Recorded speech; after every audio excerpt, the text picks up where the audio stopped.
Good morning everyone. ఈరోజు హిందూ అనాలిసిస్లో మనం మాట్లాడుకోబోయే మొదటి ఆర్టికల్ వచ్చేసి western ghats home to 3387 leopards. Very very important article అండి. Regarding GS paper 3 environment and ఎకాలజీలో మనం మాట్లాడుకుంటాం.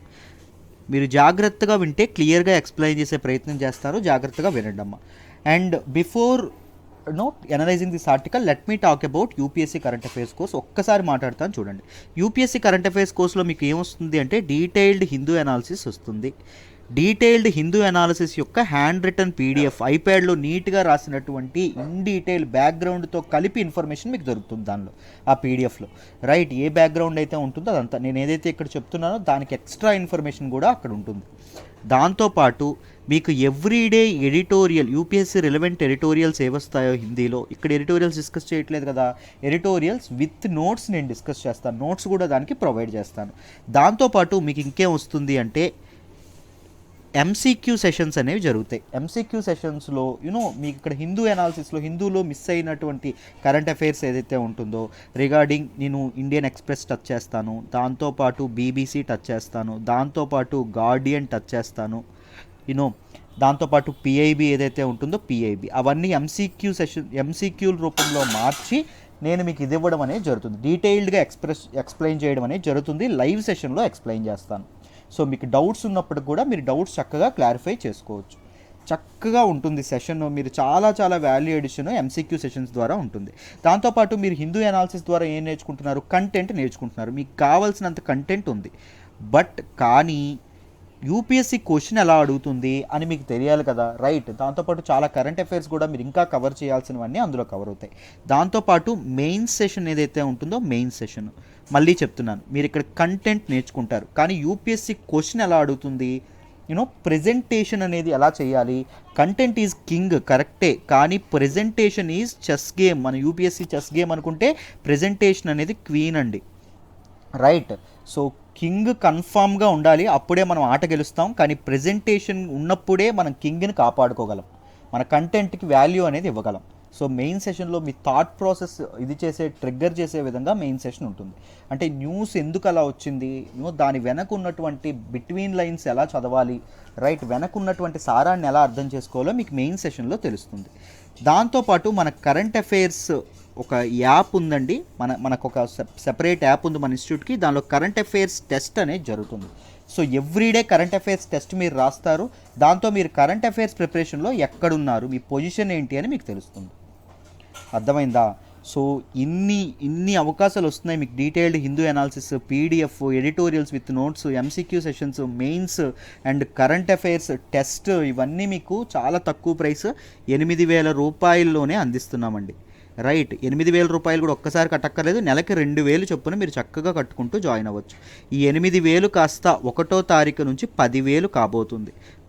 కాబట్టి ఈలోపే జాయిన్ అవ్వడానికి ప్రయత్నించండి. December 31 లోపే జాయిన్ అవ్వడానికి ప్రయత్నించండి. 1వ తారీఖు నుంచి 10,000 అవుతుంది.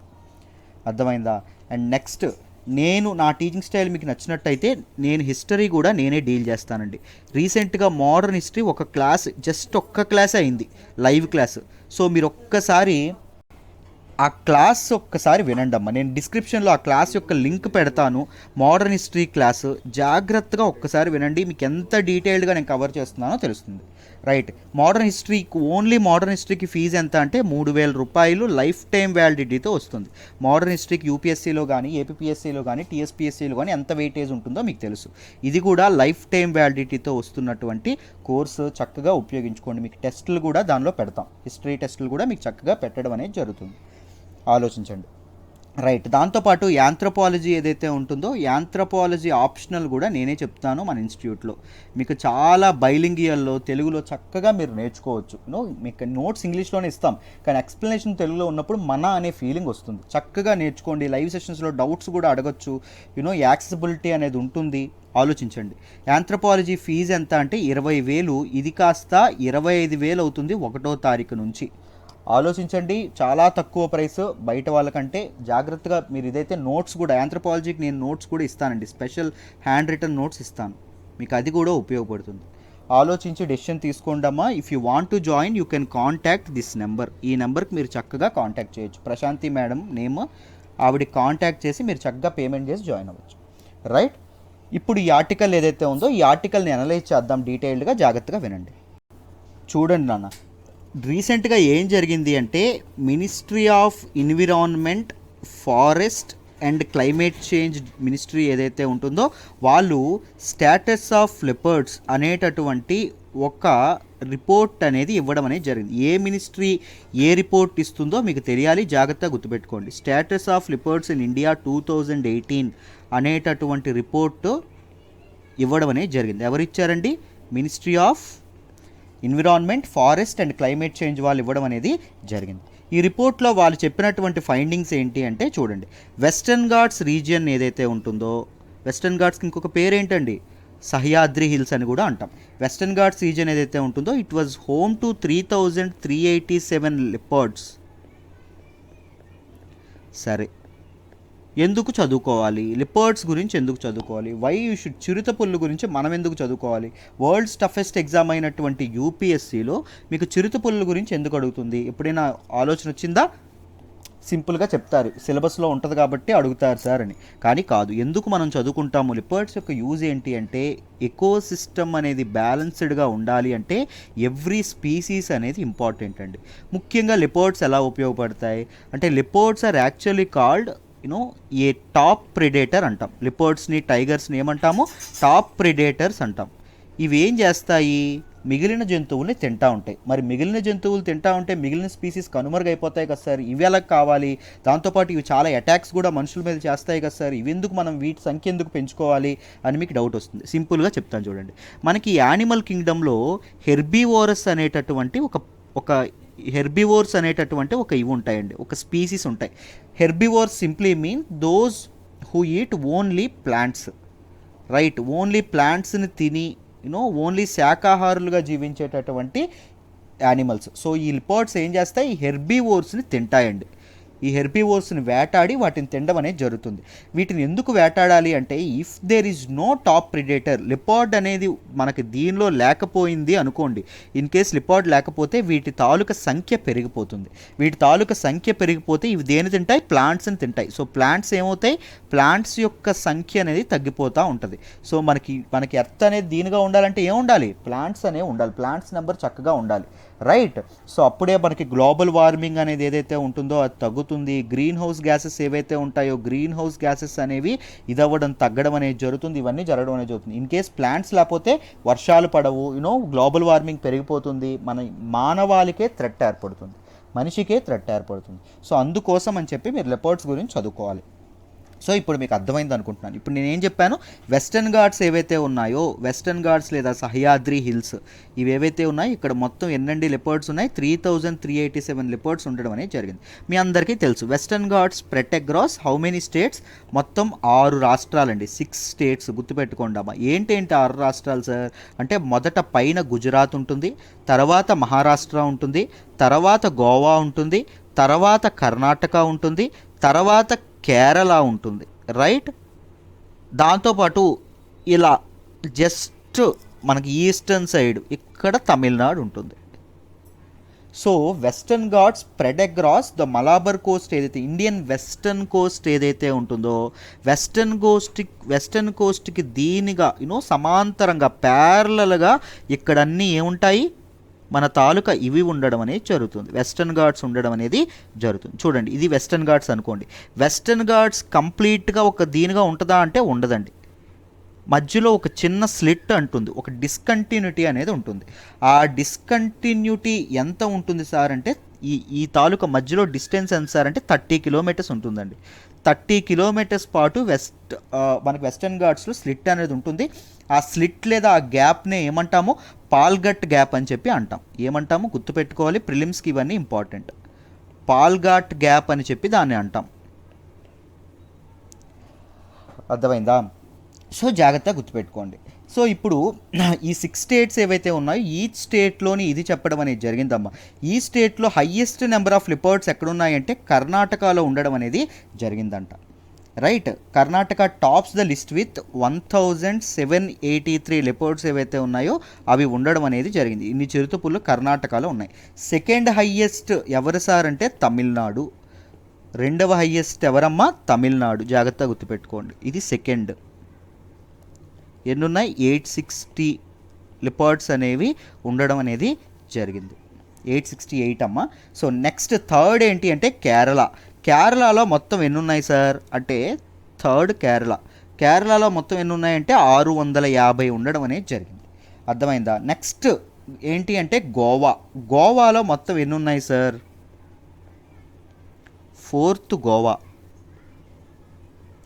86 లిపోర్ట్స్ అనేవి ఉంటున్నాయి, హ్యాబిటేట్గా మలుచుకొని ఉంటున్నాయి. అర్థమైందా? సో లిపోర్ట్స్ ఇన్ ఇండియా మొత్తం వెస్టర్న్ ఘాట్స్లో 3387 అని చెప్పాం కదా. భారతదేశం మొత్తంలో చిరుతపుళ్ళు ఎన్ని ఉన్నాయంటే 12852 ఉన్నాయి. ఇది ఇండియన్ కౌంట్ అండి.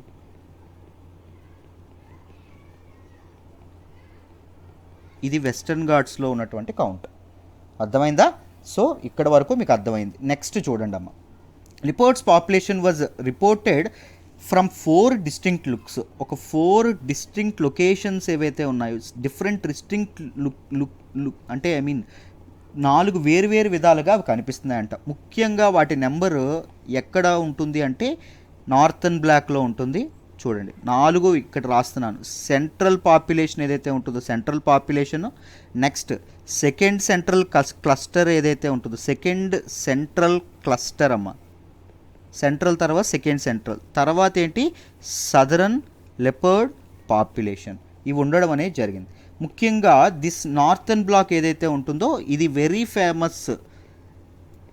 రాధానగరి ఫారెస్ట్ ఏవైతే ఉంటాయో రాధానగరి ఫారెస్ట్ అండ్ గోవా ఏదైతే ఉంటుందో గోవాకి ఇది చేయడం అనేది జరిగింది. రైట్, గోవాకి ఎక్స్టెండ్ అవ్వడం అనేది జరిగింది. నెక్స్ట్ సెంట్రల్ పాపులేషన్ ఏదైతే ఉంటుందో అది సదరన్ కర్ణాటక గుర్తుపెట్టుకోండి, and Tamil Nadu and northern Kerala పైనటువంటి భాగం నార్థర్న్ కేరళ. అండ్ మనకి నెక్స్ట్ సెకండ్ సెంట్రల్ క్లస్టర్ ఏదైతే ఉంటుందో ఇది సెంట్రల్ కేరళ అండ్ తమిళనాడు ఇది ఉండడం అనేది జరిగింది. నెక్స్ట్ సదరన్ లిపర్డ్ పాపులేషన్ ఎక్కడ ఉంది అంటే సదరన్ కేరళ అండ్ తమిళనాడు, అన్నింటికంటే సౌత్. జాగ్రత్తగా గుర్తుపెట్టుకోండి. అర్థమైందా? నార్థన్ బ్లాక్ ఏంటండి Radhanagari forest and Goa. Central population అనేది ఎక్కడుంది అండి మనకి southern Karnataka and Tamil Nadu. Northern Kerala ఏదైతే ఉంటుందో northern Kerala. And second central cluster అనేది ఎక్కడ ఉంది అంటే central Kerala and Tamil Nadu. And next southern leopard population southern Kerala and తమిళనాడులో ఉండడం అనేది జరిగింది. మొత్తం ఈ కెమెరా ట్రాప్స్ ఏవైతే ఉంటాయో అంటే మన తాలూకా ఇవేవైతే ఉంటాయి ఫారెస్ట్ ఏదైతే ఉంటుందో అక్కడ చాలా కెమెరాలు పెట్టేస్తారండి. Those cameras trap their images. ఎవరి ఇమేజెస్? లిపర్డ్ ఇమేజెస్ ఏవైతే ఉంటాయో వాటిని ట్రాప్ చేస్తాయి. మొత్తం ఎన్ని ఫోటోగ్రాఫ్స్ తీశారు అంటే 6758 మొత్తం లిపర్డ్స్ ఫోటోలు అనేది తీయడం అనేది జరిగింది. వీటిని మోడలింగ్ చేస్తారు. అంటే ఒకే లిపర్డ్ ఏదైతే ఒకే చిరుతపులి ఫోటోలు 2 వస్తాయి కదా, సో వాటన్నింటిని ఇది చేసేస్తారండి, వేరు చేసేసి మొత్తం వెస్టర్న్ ఘాట్స్లో ఎంత అని చెప్పారు మీకు 3387 లిపర్డ్స్ ఉన్నాయని చెప్పడం అనేది జరిగింది. అర్థమైందా? సో దీస్ ఇమేజెస్ అనేవి ఎలా హెల్ప్ చేశాయి అంటే లిపర్డ్స్ని అడల్ట్స్ అండ్ సబ్ అడల్ట్స్గా విడదీయడానికి హెల్ప్ చేశాయంట. Identification of adults and sub adults. ఈ మొత్తం అడల్ట్స్ అండ్ సబ్ అడల్ట్స్ మొత్తం ఎన్ని ఉన్నాయి అంటే 1681 ఉండడం అనేది జరిగిందంటమ్మ. అర్థమైందా? This report has cautioned that. ఈ రిపోర్ట్ ఇంకొక విపరీతమైనటువంటి ఇది ఏం చెప్పింది అంటే చూడండి, హ్యూమన్ వైల్డ్ లైఫ్ కాన్ఫ్లిక్ట్ అనేది పెరిగిపోతుంది అని చెప్పింది. ఏంటి సార్ ఈ హ్యూమన్ వైల్డ్ లైఫ్ కాన్ఫ్లిక్ట్ అంటే? ఏం లేదు, ఇప్పుడు అడవులకు దగ్గరగా ఉండే ఆవాసాలు ఏవైతే మనుషులు ప్లేస్లు ఏవైతే ఉంటాయో అక్కడికి వైల్డ్ లైఫ్ అనేది చేరి ఏం చేస్తుంది ఆ పులులు గట్రా వచ్చి అక్కడ ఉన్నటువంటి క్యాటిల్ని చంపేయడం లేకపోతే మనుషుల మీద దాడి చేయడం ఇవన్నీ చేయడం అనేది జరుగుతుంది. మనిషి ఎలా నష్టపోతాడు ఈ హ్యూమన్ వైల్డ్ లైఫ్ కాన్ఫ్లిక్ట్ వల్ల? ఎకానమికల్గా చాలా నష్టపోతాడు. దాంతోపాటు చాలా లైఫ్ లాస్ అనేది ఉంటుంది.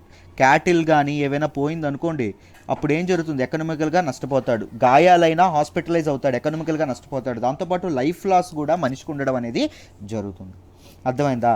అయితే ఏం చెప్తున్నారు, హ్యూమన్ వైల్డ్ లైఫ్ కాన్ఫ్లిక్ట్ అనేది ఎందుకు ఇదవుతుంది అంటే వైల్డ్ లైఫ్ ఏవైతే ఉంటుందో, ఈ యానిమల్స్ ఏవైతే ఉంటాయో ఇవి ఇన్హాబిటేట్ చేసుకున్నటువంటి ప్లేసెస్కి, ఇవి ఉంటున్నటువంటి ప్లేసెస్కి మనుషులు ఎవరైతే ఉంటారో వాళ్ళు వెళ్తున్నారంట. వాళ్ళు అక్కడ ఆవాసాలు ఇది చేసుకోవడం అనేది జరుగుతుంది. గ్రోయింగ్ హ్యూమన్ పాపులేషన్ పెరగడం వల్ల ఇళ్ల స్థలాలకు ఇది లేక వాళ్ళ తాలూకా ఏవైతే అవి ఉండేటటువంటి స్థలాలు ఏవైతే ఉంటాయో వాటిని ఆక్రమించుకుంటున్నాడు, అడవులను ఆక్రమించుకుంటున్నాడు. దానివల్ల ఏం జరుగుతుంది, ఆటోమేటిక్గా వైల్డ్ లైఫ్ అనేది మెన్ మీద తప్పకుండా అటాక్ చేస్తుంది. అర్థమైందా? So this led to increased human wild life conflict అనేది ఎలా పెరుగుతుంది, 2 ఫ్యాక్టర్స్ వల్ల పెరుగుతుంది. ఒకటి, వైల్డ్ లైఫ్ పాపులేషన్ ఏదైతే ఉంటుందో అదైనా పెరగాలి, లేదా హ్యూమన్ పాపులేషన్ ఏదైతే ఉంటుందో హ్యూమన్ పాపులేషన్ అయినా పెరగాలి. వైల్డ్ లైఫ్ పాపులేషన్ పెరిగితే అవి ఎక్కడికి వస్తాయి, మనుషులు ఉండేటటువంటి ఆవాసాలకు వస్తాయి. హ్యూమన్ పాపులేషన్ అనేది పెరిగితే ఏం చేస్తాడు మనిషి, అవి ఉండేటటువంటి ప్రదేశాలకు వెళ్తాడు. సో కాన్ఫ్లిక్ట్ అనేది అక్కడ ఏర్పడుతుంది, దానివల్ల ప్రాబ్లం అనేది రావడం అనేది జరుగుతుంది. బట్ వైల్డ్ లైఫ్ పెరుగుతుందా, వీటి తాలూకా నెంబర్ అంటే పెరగట్లేదు. సో ఏది పెరుగుతుంది, హ్యూమన్ పాపులేషన్ పెరుగుతుంది. హ్యూమన్ పాపులేషన్ పెరగడం వల్ల హ్యూమన్ డెల్లింగ్స్ ఏవైతే ఉంటాయో అడవుల్ని ఆక్రమించుకొని అక్కడ ఇతను తన నివాస స్థలాలు ఏవైతే ఏర్పాటు చేసుకుంటున్నాడో దానివల్ల హ్యూమన్ వైల్డ్ లైఫ్ కాన్ఫ్లిక్ట్ అనేది చాలా పెరుగుతుంది. వెరీ ఇంపార్టెంట్ రిగార్డింగ్ మెయిన్స్ అండి. This human wild life conflict అనేది మెయిన్స్కి చాలా ఇంపార్టెంట్, జాగ్రత్తగా మీరు అర్థం చేసుకోవాలి. రైట్, ఇప్పుడు చూడండి, ఇప్పుడు ఇదంతా చెప్పాం కదా, మనకి వెస్టర్న్ ఘాట్స్ ఏదైతే ఉంటుందో వెస్టర్న్ ఘాట్స్ గురించి కొన్ని ఫ్యాక్ట్స్ ఏవైతే ఉన్నాయో అవి తెలుసుకుందాం. జాగ్రత్తగా చూడండి. వెస్టర్న్ ఘాట్స్ మొత్తం ఎన్ని కిలోమీటర్లు అంటే, మన వెస్టర్న్ కోస్ట్ ఏదైతే ఉంటుందో దాని గుండా 1500 నుంచి 1600 కిలోమీటర్ల వరకు ఇదవ్వడం అనేది జరుగుతుంది. వెస్టర్న్ ఘాట్స్ యొక్క పీక్స్ యొక్క యావరేజ్ ఎలివేషన్ ఎంత అంటే లెస్ దాన్ 600 మీటర్స్, అంటే వాటి పొడవు 600 మీటర్ల కంటే తక్కువ ఉండడం అనేది జరుగుతుంది. 6 స్టేట్లు అని చెప్పాము. ఏంటండి 6 స్టేట్లు? 1 గుజరాత్, 2 మహారాష్ట్ర, 3 గోవా, 4 కర్ణాటక, 5 కేరళ, 6 తమిళనాడు. రైట్, ఈ 6 రాష్ట్రాల్లో ఉండడం అనేది జరిగింది. And it is home for 50 million people. Different tribes ఏవైతే ఉంటాయో ట్రైబల్ పీపుల్కి ఇది చాలా దీనిగా ఉండడం అనేది జరిగింది. Home for 50 million people. And it is source of water for entire peninsular India. మొత్తం దక్షిణ భారతదేశం ఏదైతే ఉంటుందో దాని మొత్తానికి ఇదేంటి, డెక్కన్ ప్రాంతం ఏదైతే ఉంటుందో this is source of water అండి. దీని తాలూకు ఇంపార్టెన్స్ అడిగితే ఇలా రాయాలి. And they influence also monsoons. ఋతుపవనాలు ఏవైతే ఉంటాయో, ఋతుపవనాలు దేనికి ఇంపార్టెంట్, ఇండియన్ అగ్రికల్చర్కి చాలా ఇంపార్టెంట్. సో మాన్సూన్స్ అనేవి కరెక్ట్ టైంకి రావాలి, కరెక్ట్గా ఉండాలి. అంటే ఏవి కరెక్ట్గా ఉండాలి, వెస్టర్న్ ఘాట్స్ యొక్క కన్జర్వేషన్ అనేది చేయాలి. అర్థమైందా? రైట్, దాంతోపాటు it accounts to 6% of Indian biomass. Indian land mass, total land mass ఏదైతే ఉంటుందో దానిలో 6% ఇది వెస్టర్న్ ఘాట్స్ ఆక్యుపై చేయడం అనేది జరుగుతుంది. దాంతోపాటు ఇంకేంటి, ఇండియాలో ఉన్నటువంటి 30% స్పీసీస్కి ఇది హోమ్ అండి. ఇండియాలో ఉన్నటువంటి డిఫరెంట్ స్పీసీస్ ఏవైతే ఉన్నాయో అందులో 30% స్పీసీస్కి ఇది హోమ్గా ఉండడం అనేది జరిగింది. And it is covers an area of 1,38,600 square kilometres. అర్థమైందా? జాగ్రత్తగా వీటన్నిటిని గుర్తుపెట్టుకోవాలి. And it is a biodiversity hotspot. Western Ghats are a very important biodiversity hotspots అమ్మ. రైట్, మొత్తం స్పీసీస్ ఎన్ని ఉండొచ్చు అంటే 1500 వరకు స్పీసీస్ ఉండొచ్చు అంట, ప్లాంట్ స్పీసీస్ అమ్మ. ఓకేనా, ప్లాంట్ స్పీసీస్ 1500 వరకు ఉండడం అనేది జరుగుతుందంట. So it is a very highly populated biodiversity hotspots కూడాను. సో అందుకోసం అని చెప్పి దీని తాలూకా కన్జర్వేషన్ గురించి గవర్నమెంట్ చాలా ఇది చేయడం అనేది జరిగింది. కన్జర్వేషన్కి లాంచ్ చేసినటువంటి one of the important programme ఏంటి అంటే వెస్టర్న్ ఘాట్స్ డెవలప్మెంట్ ప్రోగ్రామ్. ఈ ప్రోగ్రామ్ అనేది 1974లో 1974లో లాంచ్ చేయడం అనేది జరిగింది. ఎందుకు అంటే వెస్టర్న్ ఘాట్స్ ఏవైతే ఉన్నాయో వాటిని సేవ్ చేయడానికి. రైట్, దాంతోపాటు వెస్టర్న్ ఘాట్స్ కన్జర్వేషన్ కోసం ఇంపార్టెంట్ 2 కమిటీలు గుర్తుపెట్టుకోవాలండి. ఒకటి Madhav gargle committee. Madhav gargle committee was employed on the conservation of western Ghats. And Kasturi Rangan committee ఏదైతే ఉంటుందో కస్తూరి రంగన్ కమిటీ. ఈ 2 కమిటీలు ఇదవ్వడం అనేది జరిగింది. రైట్, ఈ 2 కమిటీలు వేయడం అనేది జరిగింది. వీటన్నింటినీ గుర్తుపెట్టుకోవాలి. రైట్, ఇది మరీ ఎన్విరాన్మెంటల్ ఫ్రెండ్లీగా ఉంది అని చెప్పి ఎన్విరాన్మెంట్కి ఎక్కువ ఇంపార్టెన్స్ ఇచ్చి మనిషికి తక్కువ ఇంపార్టెన్స్ ఇస్తున్నారు అని చెప్పి ఈ కమిటీ రిపోర్ట్. సో కస్తూరి రంగన్ కమిటీని కాస్త మనకి మాధవ్ గార్గిల్ కమిటీ ఏదైతే రిపోర్ట్ ఇచ్చిందో దానిలో ఉన్నటువంటి ప్రొవిజన్స్ కాస్త తగ్గించండి అని చెప్పి రెండో కమిటీ వేశారు. అర్థమైందా? To why these two committees అంటే to decide eco sensitive areas in western ghats. Eco sensitive areas ఏవైతే ఉంటాయో, ఎకో సెన్సిటివ్ ఏరియాస్ అంటే ఏంటి అంటే national parks, wild life sanctuaries, వీటి చుట్టూ ఇక్కడ నేషనల్ పార్క్ ఉందనుకోండి, వీటి చుట్టూ 10 కిలోమీటర్ల ప్రాంతం ఏదైతే ఉంటుందో, అరౌండ్ 10 కిలోమీటర్స్, ఈ ప్రాంతం అంతా ఎకో సెన్సిటివ్ జోన్గా ఇది చేయడం అనేది జరుగుతుంది. ఎవరు చేస్తారు అంటే ministry of environment, forest and climate change ఏదైతే ఉంటుందో అదొక నోటిఫికేషన్ ద్వారా ఇది చేయడం అనేది జరుగుతుంది. అర్థమైందా? ఏది ఎకో సెన్సిటివ్ ఏరియా అని చెప్పి చెప్పడం అనేది జరుగుతుంది. రైట్? ఎందుకు దీని తాలూకు ఎయిమ్ ఏంటి? ఎకో సెన్సిటివ్ ఏరియా గుర్తిస్తే ఏమవుతుంది అంటే they regulate certain activities around national parks. ఈ నేషనల్ పార్క్స్కి చుట్టూ కొన్ని యాక్టివిటీస్ ఏవైతే ఉంటాయో వాటిని ఇది చేస్తారు. అంటే మైనింగ్ లాంటివి, ఇవన్నీ ఏవైతే ఉంటాయో, రెడ్ ఇండస్ట్రీ ఏదైతే ఉంటుందో, రెడ్ ఇండస్ట్రీ అంటే ఏంటంటే ఎన్విరాన్మెంటల్ హజార్డ్ ఉన్నటువంటి ఇండస్ట్రీస్ అండి. రైట్? హైలీ పొల్యూటింగ్ ఇండస్ట్రీస్, వీటన్నింటినీ ఆ ప్రదేశాల్లో పెట్టనివ్వరు ఎకో సెన్సిటివ్ ఏరియాస్లో. అర్థమైందా? ఈ పాయింట్స్ మీరు తప్పకుండా ప్రిలిమ్స్కి ప్లస్ మెయిన్స్కి గుర్తుపెట్టుకోవాలమ్మా. Very very important. మీ కాంప్రహెన్సివ్గా మొత్తం ఎవ్రీథింగ్ చెప్పాను అనుకుంటున్నాను. Human life wild life conflict ఏదైతే ఉంటుందో దాన్ని మనం చెప్పుకున్నాము. దాంతోపాటు మనం వెస్టర్న్ ఘాట్స్ గురించి కంప్లీట్గా చెప్పుకున్నాం, డిఫరెంట్ కమిటీస్ గురించి చెప్పుకున్నాం, ఎకో సెన్సిటివ్ ఏరియాస్ అంటే ఏంటో చెప్పుకున్నాం. దాంతోపాటు న్యూస్లో ఏమొచ్చిందో న్యూస్లో కూడా మొత్తం అన్నీ చెప్పుకున్నాం. రైట్? ఒక్కసారి చూడండి, హ్యూమన్ వైల్డ్ లైఫ్ కాన్ఫ్లిక్ట్ ఏదైతే ఉంటుందో దీని తాలూకు ఇంపాక్ట్స్ ఒకసారి చూద్దాము. మీకు మెయిన్స్లో ఉపయోగపడుతుంది, జాగ్రత్తగా గమనించండి. ఏం జరుగుతుంది? క్రాప్ డ్యామేజ్ అనేది జరుగుతుంది. ఈ వైల్డ్ లైఫ్ క్రాప్ డ్యామేజ్ అనేది చేస్తుంది. యానిమల్ డెత్స్, క్యాటిల్ డెత్స్ ఏవైతే ఉంటాయో క్యాటిల్ డెత్స్ అనేవి జరుగుతాయి. హ్యూమన్ లైఫ్ లాస్ అనేది బాగా ఉంటుంది. దాంతోపాటు ఇంజురీస్ ఏవైతే ఉంటాయో ఇంజురీస్ ఉంటాయి. And farmers livestock and crop లాసెస్కి చాలా చాలా నష్టపోవడం అనేది జరుగుతుంది. ఒకవేళ బ్రెడ్ విన్నర్ ఎవరైతే ఉన్నారో అంటే ఆ ఇంటిని సాకే మనిషి ఒకవేళ హ్యూమన్ వైల్డ్ లైఫ్ కాన్ఫ్లిక్ట్కి బలై చనిపోయాడు అనుకోండి, ఏం జరుగుతుంది? ఆ బ్రెడ్ విన్నర్ చనిపోతే ఏం జరుగుతుందమ్మా? ఆ ఇల్లు మొత్తం రోడ్డున పడ్డం అనేది జరుగుతుంది. అర్థమైందా? రైట్? దాంతోపాటు there were many incidences about human wildlife conflict. Wild life పులులు కానీ ఇవి కానీ ఏనుగులు కానీ ఇవన్నీ మనుషుల ఆవాసాల మీద దాడి చేయడం అనేది చాలా చాలా సార్లు మనం విన్నాం. రైట్? Very good. సో ఏం చేస్తే హ్యూమన్ వైల్డ్ లైఫ్ కాన్ఫ్లిక్ట్ అనేది పోతుందో నాకు ఒక్కసారి మీరు కామెంట్స్లో తెలియజేయాలి. I will read about your understanding. ఎక్కడ చూడకూడదండి, ఎక్కడ రీసెర్చ్ చేయకుండా ఒకసారి మీ ఒపీనియన్స్ మీరు చక్కగా కామెంట్ బాక్స్లో చెప్పండి. నేను ఒకసారి చూస్తాను ఎంతవరకు కరెక్ట్గా ఆలోచిస్తున్నారో నాకు అర్థమవుతుంది. రైట్? Very good. సో ఇప్పుడు మనం ఈరోజు అనలైజ్ చేయబోయే రెండో ఆర్టికల్కి వెళ్దాము. జాగ్రత్తగా వినండి అమ్మ. మనం మాట్లాడుకోబోయే నెక్స్ట్ ఆర్టికల్ వచ్చేసి Modi awarded legion of merit by Donald Trump. Very important article regarding GS paper 2 international రిలేషన్స్లో, ముఖ్యంగా ఇండియా యుఎస్ రిలేషన్స్లో మనం చాలా మాట్లాడుకుంటాము. మన ప్రైమ్ మినిస్టర్ అయినటువంటి నరేంద్ర మోడీ గారికి ట్రంప్ గవర్నమెంట్ అనేది ఒక అవార్డుతో సత్కరించడం అనేది జరిగింది. ఇంకా ఎవరికి సత్కరించారో, అసలు ఏంటి లీజియన్ ఆఫ్ మెరిట్ అవార్డు, ఇవన్నీ డీటెయిల్డ్గా తెలుసుకుందాం. ఏం అనుకోమాకండి, నేను ఎవ్రీ ఆర్టికల్ డీటెయిల్డ్గానే వెళ్తాను, తక్కువ కవర్ చేస్తాను. Of course I usually cover 5 to 6 articles a day, but in detail చెప్తాను. ఎందుకు చెప్తాను అంటే మీరు చూడండి, మీరు ఏదైనా యూపీఎస్సీ ప్రిలిమ్స్ పేపర్ ఒకసారి చెక్ చేయండి. మీకు ఎలా ఉంటుంది అంటే 4 ఆప్షన్ల వరకు ఉంటాయి. ఈ 4 ఆప్షన్లో కరెక్ట్ ఆప్షన్ ఏంటి సార్ అంటే ఒక ఆప్షనే ఉంటుంది. కరెక్ట్ ఆప్షన్ ఒకటే ఆప్షనే ఉంటుంది. కానీ మిగిలిన 3 ఆప్షన్స్ ఏంటి అంటే కరెక్ట్ ఆప్షన్కి చాలా దగ్గరగా ఇస్తాడు, మనం కన్ఫ్యూజ్ అయ్యే విధంగా ఇస్తాడు. సో మనం పైన చదివితే అవ్వదు. ఈ కరెక్ట్ ఆప్షన్ని కరెక్ట్గా పెట్టాలి అంటే మనం డీటెయిల్డ్గా చదువుకోవాలి. అందుకే నేను ఇన్ డీటెయిల్ వెళ్తాను ఏదైనా. రైట్? చెప్పిందే 10 సార్లు చెప్తుంటాను. మన ఎంసీక్యూ సెషన్లో కూడా అందరూ జనాలు నచ్చేది ఎందుకంటే నేను క్లాస్లోనే రివిజన్ చేస్తూ ఉంటాను పిల్లలకి. సో మీరు నేర్చుకున్నది పర్ఫెక్ట్ ఇన్డెప్త్ నేర్చుకుంటారు చక్కగా. Right? If you want to master current affairs, నన్ను నమ్మి జాయిన్ అవ్వండి. మీ నమ్మకం అనేది ఒమ్ము కాదు. జాయిన్ అవ్వాలంటే ఈ నెంబర్కి ఫోన్ చేయండి, ప్రశాంతి మేడం నెంబర్, మాట్లాడండి. రైట్? జస్ట్ 2000 కట్టి మీరు జాయిన్ అవ్వచ్చు. 4 నెలల్లో 8000 కట్టుకోవచ్చు.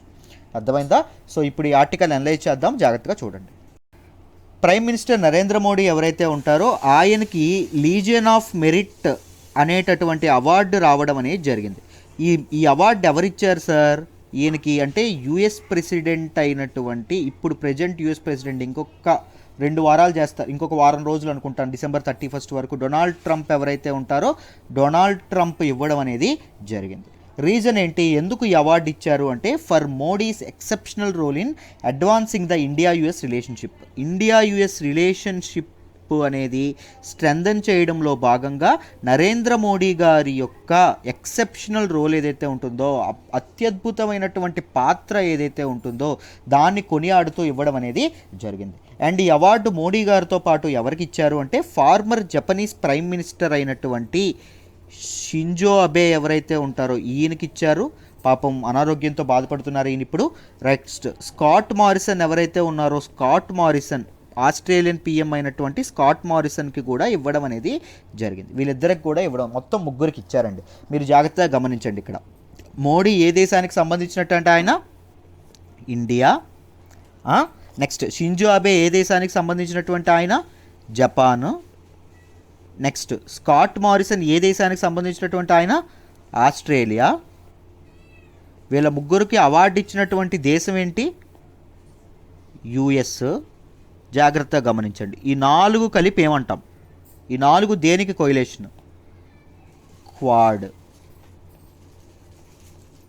క్వాడ్ ఏదైతే ఉంటుందో క్వాడ్కి ఈ 4 సింబల్ అనేది మనం అర్థం చేసుకోవచ్చు. క్వాడ్రిలేటరల్ సెక్యూరిటీ డైలాగ్ ఏదైతే ఉంటుందో, ముఖ్యంగా క్వాడ్ అనేది ఎందుకండి ఇది చేయడం అనేది జరిగింది, it is seen as a alternative to Chinese dominance in the Indo Pacific region. Indo Pacific region ఏదైతే ఉంటుందో, ముఖ్యంగా సౌత్ చైనా సీ ఏదైతే ఉంటుందో దీనిలో చైనా యొక్క ఆగడాలు అనేవి కాస్త కట్టడి చేయడం కోసం ఈ 4 కొయిలేషన్ అవ్వడం అనేది జరిగింది. 4 కలవడం అనేది జరిగింది, ఎలియన్స్గా ఫామ్ అవ్వడం అనేది, దాన్నే క్వాడ్రిలేటరల్ సెక్యూరిటీ అంటాం. రైట్, వీటన్నింటినీ గుర్తుపెట్టుకోవాలి, జాగ్రత్తగా గమనించండి. ఇప్పుడు ఈ అవార్డు అనేది ఎవరు ప్రజెంట్ చేశారు అంటే మిస్టర్ ఒబ్రైన్ ఎవరైతే ఉంటారో ఆయన ఇది చేయడం అనేది జరిగింది. అండ్ ఎవరికి ప్రజెంట్ చేశారు అంటే మన మోడీ గారి తరఫున తరంజిత్ సింగ్ సంధు ఎవరైతే ఉంటారో ఆయన అందుకున్నారండి. Who is this Taranjit Singh Sandhu అంటే యుఎస్ అంబాసిడర్, ఇండియా నుంచి యుఎస్ అంబాసిడర్ ఎవరైతే ఉంటారో ఆయనకి అవార్డు ఇవ్వడం అనేది జరిగింది. And mister Morrison was presented the award for addressing global challenges. మోరిసన్కి ఎందుకు ఇచ్చారు, ఆస్ట్రేలియన్ పిఎంకి ఎందుకు ఇచ్చారు అంటే గ్లోబల్ ఛాలెంజెస్ ఏవైతే ఉంటాయో global challenges and collective security ఏదైతే ఉంటుందో కలెక్టివ్ సెక్యూరిటీని అందుకోవడంలో అమెరికాతో వాళ్ళు కూడా కలిసి చక్కగా పనిచేశారు కాబట్టి వాళ్ళకి ఇవ్వడం అనేది జరిగింది. అండ్ మిస్టర్ అబేకి ఎందుకు ఇచ్చారు, why they given to Japan PM అయినటువంటి షింజో అబేకి ఎందుకు ఇచ్చారు అంటే for his leadership and vision. ఈ లీడర్షిప్ అండ్ విజన్ దేనికి పాటుపడిందంట, free and open Indo Pacific ఏదైతే ఉంటుందో ఇండో పసిఫిక్ కోసం ఈయన ఉపయోగించినటువంటి ధోరణి ఏదైతే ఉంటుందో దానికి అవార్డు చేయడం అనేది జరిగింది. రైట్, ఈ అవార్డ్స్ కూడా జపనీస్ అండ్ ఆస్ట్రేలియా అంబాసిడర్స్ ఎవరైతే యుఎస్లో ఉన్నారో వాళ్ళే తీసుకోవడం అనేది జరిగింది. అర్థమైందా? సో ఈ వీటినన్నింటినీ మనం గుర్తుపెట్టుకోవాలి. ఇప్పుడు ఈ మన తాలూకా అవార్డు ఏదైతే ఉందో అవార్డు గురించి కంప్లీట్గా తెలుసుకున్నాం. ఎందుకు ఈ అవార్డు ఇస్తారు ఎందుకు అని చెప్పి డీటెయిల్డ్గా డిస్కస్ చేద్దాం. చూడండి మీకు పిక్లో కనిపిస్తుంది కదా, ఇదే మనకి లీజియన్ ఆఫ్ మెరిట్ అవార్డు అండి. ఈ అవార్డుని ఏ రూపంలో ఇస్తారు, ఒక మెడల్ రూపంలో ఇస్తారు. This legion of merit medal is a 5-rayed white cross. 5-rayed white cross 1 2 3 4 right 5 rays అనేవి ఉండడం అనేది జరిగింది. And it is edged with red resting on a green wreath. ఇదేంటి green రెత్,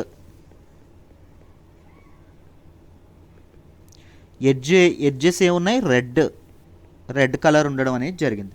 and with a blue centre containing 13 white stars. మొత్తం ఈ blue centre ఏదైతే ఉందో దీనిలో మొత్తం ఎన్ని స్టార్స్ ఉంటాయి, 13 వైట్ స్టార్స్ ఉంటాయి. ఎందుకు 13 స్పెసిఫిక్గా, ఏమైనా డౌట్ వచ్చిందా మీకు? ఏం లేదండి. మనకి బ్రిటన్ నుంచి ఎప్పుడైతే అమెరికా అనేది ఇండిపెండెన్స్ పొందిందో అప్పుడు అమెరికాలో ఫ్రీ కాలనీస్ ఎన్ని ఉండేవి అంటే 13 ఉండేవి. 13 డిఫరెంట్ కాలనీస్ అనేవి ఉండేవి. సో అందుకే 13 స్టార్స్ అనేవి దీని మీద పెట్టారు. యుఎస్ ఫ్లాగ్లో లైన్స్ కూడా 13 ఉంటాయి మీరు గమనిస్తే, రైట్. సో అందుకే పెట్టడం అనేది జరిగింది. అండ్ లీజన్ ఆఫ్ మెరిట్ ఏదైతే ఉంటుందో ఇది ఎవరండి ఇంట్రడ్యూస్ చేశారు అంటే ఫార్మర్ యుఎస్ ప్రెసిడెంట్ అయినటువంటి ఫ్రాంక్లిన్ డి రూజ్వెల్ట్ ఎవరైతే ఉన్నారో ఈయన దీన్ని స్టార్ట్ చేయడం అనేది జరిగింది. ఎప్పుడండి 1942లో స్టార్ట్ చేయడం అనేది జరిగింది. ఇది ఎవరెవరికి ఇస్తారు అంటే చూడండి అమ్మ జాగ్రత్తగా. It is awarded to the members of US ఆర్మీలో బాగా దేశానికి సేవ చేసిన వ్యక్తులకు ఇస్తారు. దాంతోపాటు ఫారెన్ ఆర్మ్డ్ ఫోర్సెస్ ఏవైతే ఉంటాయో, ఫారెన్ ఆర్మ్డ్ ఫోర్సెస్ ఎవరైతే యుఎస్ లక్ష్యాల కోసం పనిచేశారో వాళ్ళకి ఇస్తారు. అంటే వాళ్ళ దేశాన్ని మోసం చేసి కాదు, రైట్. కొయిలేషన్గానే మనకిప్పుడు ఫారిన్ ఆర్మ్డ్ ఫోర్సెస్లో వరల్డ్ పీస్ కోసం వీటి కోసం ఎవరైతే పాటుపడ్డారో వాళ్ళకి ఇస్తారండి. నెక్స్ట్ సమ్ టైమ్స్ ఎవరికి ఇస్తారు, heads of the state or government. ఇప్పుడు మనకు మోడీకి ఇచ్చారు కదా, లేకపోతే మనకి మారిసన్కి ఇచ్చారు కదా, ఇలా వాళ్ళకి ఇవ్వడం అనేది, ఇలాంటి హెడ్స్ ఆఫ్ స్టేట్ ఆర్ గవర్నమెంట్కి ఇవ్వడం అనేది జరుగుతుంది. అర్థమైందా? ఎందుకు ఇస్తారు అంటే exceptionally meritorious conduct in the performance of incredible services and achievements. గొప్ప అచీవ్మెంట్స్ సాధించిన, రైట్, గొప్ప పెర్ఫార్మెన్సెస్ అనేవి ఎవరైతే చూపిస్తారో ఈ 3 దీనిలో విభాగాల్లో వాళ్ళకి ఇవ్వడం అనేది జరుగుతుంది, రైట్. సో ఇప్పుడు యుఎస్ ఆర్మీకి ఏదైతే ఉంటుందో యుఎస్ ఆర్మీకి ఇవ్వడం కరెక్టే, యుఎస్ ఆర్మీకి మామూలుగా ఇస్తారు. But if they give to foreign armed forces or heads of the state, foreign armed forces కానీ హెడ్స్ ఆఫ్ ది స్టేట్ కానీ వాళ్ళకి ఇచ్చేటప్పుడు 4 కేటగిరీస్లో ఇస్తారండి. ఒకటి chief commander category and commander category, 3 officer category, 4 legionnaire category. అన్నిటికంటే హయ్యెస్ట్ కేటగిరీ ఏంటి ఈ అవార్డుకి? చీఫ్ కమాండర్ కేటగిరీ అండి. మనకి ఇప్పుడు మోడీ గారికి వచ్చింది కూడా చీఫ్ కమాండర్ కేటగిరీలో రావడం అనేది జరిగింది. ఇంతకు ముందు ఎవరు సార్ దీన్ని విన్నయ్యారా, భారతీయులు ఎవరైనా విన్నయ్యారా అంటే విన్నయ్యారండి. ఫీల్డ్ మార్షల్ కేఎం కరియప్ప ఎవరైతే ఉన్నారో ఆయన కూడా విన్నవ్వడం అనేది జరిగింది. చీఫ్ కమాండర్ స్థాయిలోనే విన్నవ్వడం అనేది జరిగింది. ఎప్పుడు అంటే 1949లో ఆయన విన్నవ్వడం అనేది జరిగింది. From US president Harry S Truman, ఆయన ఎవరైతే ఉన్నారో ఆయన చేతుల మీదుగా ఈయన గెలుచుకోవడం అనేది జరిగింది, రైట్. ఇంకా ఎవరికి వచ్చిందో, ఎంతమందికి వచ్చిందో నాకు మీరు కామెంట్ బాక్స్లో తెలియచేయాలి. మన ఇండియన్స్ ఇంకా ఎవరికైనా వచ్చిందా నరేంద్ర మోడీ గారు కాకుండా? ఒక్కసారి మీరు రీసెర్చ్ చేసి నాకు చెప్పండి. Next reason for the award to మోడీకి ఎందుకు అవార్డు ఇచ్చారు అంటే ఇండియా యుఎస్ మధ్య స్ట్రాటజిక్ రిలేషన్షిప్ ఏదైతే ఉంటుందో దీనికోసం విపరీతంగా పాటుపడినటువంటి వ్యక్తి ఎవరు అంటే మోడీ.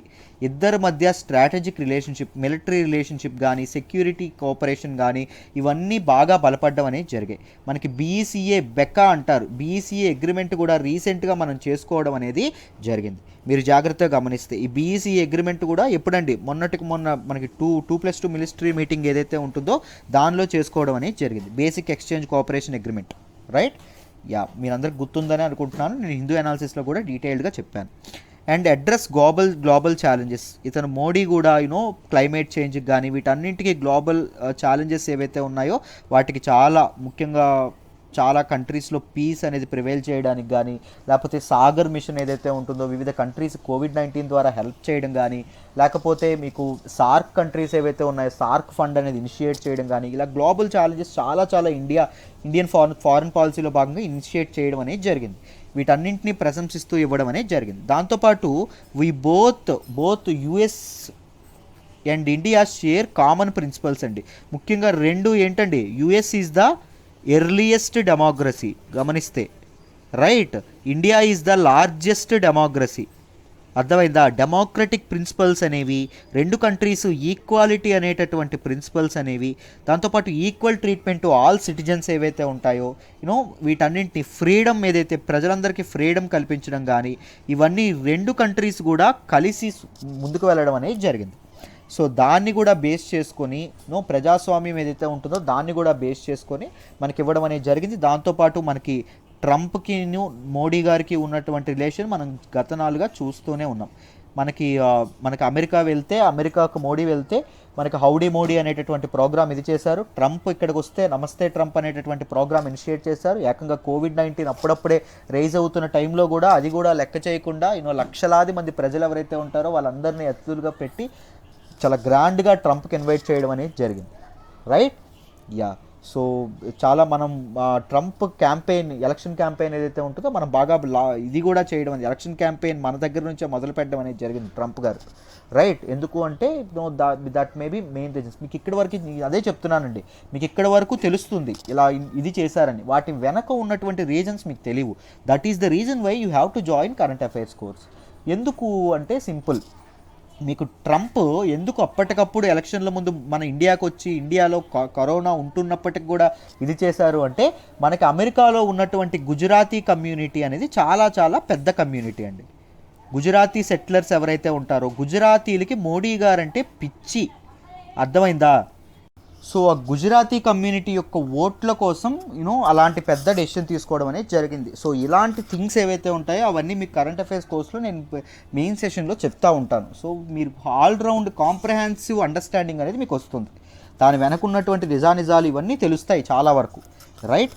సో ఆలోచించి డెసిషన్ తీసుకోండి అమ్మ. So this is all about this article. ఈ ఆర్టికల్ మీకు ఇన్ డీటెయిల్ అర్థమైందనే అనుకుంటున్నాను. Let me move to the next article అమ్మ. మనం మాట్లాడుకోబోయే నెక్స్ట్ ఆర్టికల్ వచ్చేసి health data shows India does not need a 2 child policy. PCI చెప్పడం అనేది జరిగిందమ్మా. Very important. Population council of India ఎవరైతే ఉంటారో వాళ్ళు చెప్పడం అనేది జరిగింది. జాగ్రత్తగా వినండి, క్లియర్గా ఎక్స్ప్లెయిన్ చేస్తాను, మీకు ఈజీగా అర్థమైపోతుంది. దీన్ని మనం జిఎస్ పేపర్ 1లో సోషల్ ఇష్యూస్ పాపులేషన్లో చదువుకుంటాం. రైట్? మీకు కరెంట్ అఫైర్స్ కోర్సులో జాయిన్ అయితే మెయిన్ సెషన్లో ఈ సోషల్ ఇష్యూస్ని కూడా ఒకరోజు పాపులేషను, ఒకరోజు డిఫరెంట్ థింగ్స్ అంటే పావర్టీ కానీ ఒకరోజు ఇలా చెప్పడం అనేది జరుగుతుంది. ఒకరోజు నక్సలిజం కానీ ఇవన్నీ నేను కవర్ చేస్తాను. రైట్? కాంప్రహెన్సివ్గా మనం చదువుకుంటాం. రైట్? సో ఒక్కసారి ఈ ఆర్టికల్ ఏదైతే ఉందో దీన్ని డీటెయిల్గా కవర్ చేద్దాం. చూడండి అమ్మ. ఈ ఆర్టికల్లో ఏం చెప్పారు అంటే, రీసెంట్గా మనకి ఏం రిలీజ్ అయింది అంటే నేషనల్ ఫ్యామిలీ హెల్త్ సర్వే 5 అనేది రిలీజ్ అవ్వడం అనేది జరిగింది. దీని తాలూకా లేటెస్ట్ డేటా ఏదైతే ఉంటుందో దీని తాలూకా డేటాలో ఏం చెప్పారు అంటే చూడండి అమ్మ. వాట్ దే టోల్డ్ అంటే మోడర్న్ కాంట్రసెప్టివ్స్ ఏవైతే ఉంటాయో అంటే ఆధునిక గర్భనిరోధకమైనటువంటి మెథడ్స్ ఏవైతే ఉంటాయో, గర్భాన్ని నిరోధించేటటువంటి మెథడ్స్ అండి మోడర్న్ కాంట్రసెప్టివ్స్ అంటాం. గర్భాన్ని నిరోధించే మెథడ్స్ అంటే ఏంటండి? మీరు కాంట్రసెప్టివ్ పిల్స్ వేసుకుంటారు. రైట్? దాంతోపాటు కాండోమ్స్ ఏవైతే ఉంటాయో అవి వాడతారు. దాంతోపాటు ఇంట్రాయుటరైన్ ఇవేవైతే ఎక్విప్మెంట్ ఏదైతే ఉంటుందో అలాంటి ఎక్విప్మెంట్ కూడా వాడతారు. యుటరస్ లోపల పెట్టుకునేటటువంటి equipment. Right? That is how they stop becoming a pregnant. Right? So ఈ మోడర్న్ కాంట్రసెప్టివ్స్ ఏవైతే ఉంటాయో ఇవి విపరీతంగా పెరుగుతున్నాయంట. ఎక్కడెక్కడ పెరుగుతున్నాయి? బోత్ మోడర్న్ సొసైటీస్ ఏవైతే ఉంటాయో మోడర్న్ సొసైటీలోని అండ్ బోత్ రూరల్ సొసైటీస్ ఏవైతే ఉంటాయో రూరల్ సొసైటీ, బోత్ అర్బన్ సొసైటీలోని అండ్ రూరల్ సొసైటీలోని పెరుగుతున్నాయని చెప్పడం అనేది జరిగింది. సో వీటి తాలూకా డిమాండ్ ఎలా అయితే పెరుగుతుందో డిమాండ్కి తగినట్టుగా డిమాండ్ కూడా మీట్ అవుతుందంట. సో ప్రొడ్యూసర్స్ ఎవరైతే ఉంటారో ఈ కాంట్రసెప్టివ్ పిల్స్ కానీ కాండోమ్స్ కానీ ఎక్విప్మెంట్ని ప్రొడ్యూస్ చేసే వాళ్ళు ఎవరైతే ఉన్నారో వాళ్ళు డిమాండ్ మీట్ అవ్వడానికి ప్రొడక్షన్ కూడా బాగా పెంచడం అనేది జరిగింది. అండ్ నెక్స్ట్ ఏం చెప్పారు అంటే decline in the average number of children Born by A women. ఒక ఆడది యావరేజ్గా సగటుగా కనేటటువంటి పిల్లల సంఖ్య ఏదైతే ఉంటుందో అది తగ్గుతూ వచ్చిందంట. సో జనాల థాట్ ప్రాసెస్ మారుతూ వస్తుంది. ఒకప్పుడు 5గురిని కనేవాళ్ళు నలుగురినే కంటున్నారు, నలుగురిని కనేవాళ్ళు ముగ్గురునే కంటున్నారు, ముగ్గురునే కనేవాళ్ళు ఇద్దరినే అనుకుంటున్నారు. మనకు ఒక్కరుంటే సరిపోతుంది, వాడికి చక్కగా పెంచుకుందామని ఆలోచించే వాళ్ళు కూడా ఉన్నారు. సో ఉమెన్ తాలూకా సగటు average number of children Born అనేటటువంటి రేట్ ఏదైతే ఉంటుందో అది తగ్గుతుంది. ఉమెన్ యొక్క ఫెర్టిలిటీ రేట్ అనేది బాగా తగ్గుతుంది. నెక్స్ట్ చూడండి, ఇట్ ఈస్ ప్రూఫ్ దట్ ఇవన్నింటికి ఈ రిపోర్ట్ ఇచ్చినటువంటి డేటా ప్రూఫ్ ఏంటి? కంట్రీస్ పాపులేషన్ అనేది భారతదేశ జనాభా అనేది స్టేబుల్గా ఉంది. రైట్? మీరు ఏదో ఆలోచించేస్తున్నారు, పాపులేషన్ ఎక్స్ప్లోజన్ అంటున్నారు, దాంతోపాటు 2 చైల్డ్ పాలసీ అనేది తీసుకురావాలి అంటున్నారు. ఇవన్నీ మీరు అంటున్నారు, బట్ ఇప్పుడు అవసరం లేదు. Those are unproven myths, those are unproven theories. అవసరం లేదు, అన్నెసరీ థియరీస్ అని చెప్పడం అనేది జరిగింది. భయపడాల్సిన అవసరం లేదు, ఇలాంటి వాటి అవసరం లేదు, ఇండియన్ పాపులేషన్ అనేది స్టేబుల్గా స్టెబిలైజ్ అవుతుంది అని చెప్పడం అనేది జరిగిందండి. Right. So fears over a population explosion and calls for a two child policies are misguided, they are misguided perceptions, conceptions అని చెప్పి చెప్పడం అనేది జరిగింది. During his Independence Day speech అప్పుడు మన తాలూకా ప్రధానమంత్రి అయినటువంటి మోడీ గారు ఏం చెప్పారు అంటే 2019లో patriotism also includes population reduction. Right. Patriotic feeling అంటే ఏంటి? దేశభక్తి దేనికి కూడా ఇంక్లూడ్ అవుతుంది, దేనికి కూడా ఎక్స్టెండ్ అవుతుంది. పాపులేషన్ కంట్రోల్ చేయాలి అనేటటువంటి మీ నిర్ణయం కూడా దానిలోకి వస్తుంది. సో మీరు పాపులేషన్ కంట్రోల్ చేయాలని భావించినా కూడా అది కూడా దేనిలోకి వెళ్తుంది? మీకు మీరు ప్యాట్రియాటిజం చూపించినట్టే అని చెప్పడం అనేది జరిగిందండి. Right. So first phase of NFHS ఏదైతే ఉంటుందో, ఎన్ఎఫ్హెచ్ఎస్ అంటే ఏంటంటే ఇప్పుడే చెప్పుకున్నాం, నేషనల్ ఫ్యామిలీ హెల్త్ సర్వే ఏదైతే ఉంటుందో దీని తాలూకా ఫస్ట్ ఫేజ్ లో భాగంగా 17 స్టేట్స్ అండ్ 5 యూనియన్ టెరిటరీస్లో పాపులేషన్ యొక్క రికార్డ్స్, దీస్ థింగ్స్ ఏవైతే కాంట్రసెప్టివ్ ఇవేవైతే ఉన్నాయో వాటి యొక్క రికార్డ్స్ అనేవి ఇది చేశారు. సో వీళ్ళు ఇచ్చినటువంటి ఫస్ట్ ఫేజ్ తాలూకా డేటా ఏదైతే ఉంటుందో దాన్ని PCI, population control of India ఏదైతే ఉంటుందో, this is a non profit organisation. గుర్తుపెట్టుకోవాలి, ప్రిలిమ్స్లో మీకు అడుగుతారు ఇలాగ. అర్థమైందా? PCI is a profit oriented ఆర్గనైజేషనా కాదా అంటారు. That is wrong. It is a non profit organisation. So ఈ నాన్ ప్రాఫిట్ ఆర్గనైజేషన్ వీళ్ళు ఇచ్చినటువంటి డేటా ఏదైతే ఉంటుందో, ఎన్ని రాష్ట్రాల్లో, 17 రాష్ట్రాలు 5 యూనియన్ టెరిటరీలో తెలుసుకున్నటువంటి డేటా ఏదైతే ఉంటుందో దాన్ని అనలైజ్ చేసి ఏం చెప్పారు? టోటల్ ఫెర్టిలిటీ రేట్ ఏదైతే ఉందో ఈ మొత్తం 17 రాష్ట్రాల్లో 14 రాష్ట్రాల్లో తగ్గింది అంట. ఆడవాళ్ళ యొక్క ఫెర్టిలిటీ రేట్ ఏదైతే ఉంటుందో అది తగ్గింది. ఇప్పుడు ఫెర్టిలిటీ రేట్ అరౌండ్ ఎంత ఉంది అంటే 2.1 ఆర్ లెస్. అంటే ఒక ఉమెన్ మామూలుగా ఇద్దరిని లేకపోతే ఇద్దరికంటే తక్కువే కనాలని అనుకుంటున్నారు తప్ప ఇద్దరికంటే ఎక్కువ కనాలని చెప్పి ఎవరు అనుకోవట్లేదు. ఫెర్టిలిటీ అనేది తగ్గుతుంది. నెక్స్ట్ చూడండి. సో దిస్ ఇంప్లైస్ దట్, దీని అర్థం ఏంటి? 2.1 ఆర్ లెస్ ఉంది అంటే దాని అర్థం ఏంటి? చూడండి. This implies that most states have attained replacement level fertility. ఇలాంటి పదాలు అడుగుతూ ఉంటారు. Replacement level fertility. What is this replacement level fertility? Simple, జాగ్రత్తగా గుర్తుపెట్టుకోండి. The fertility rate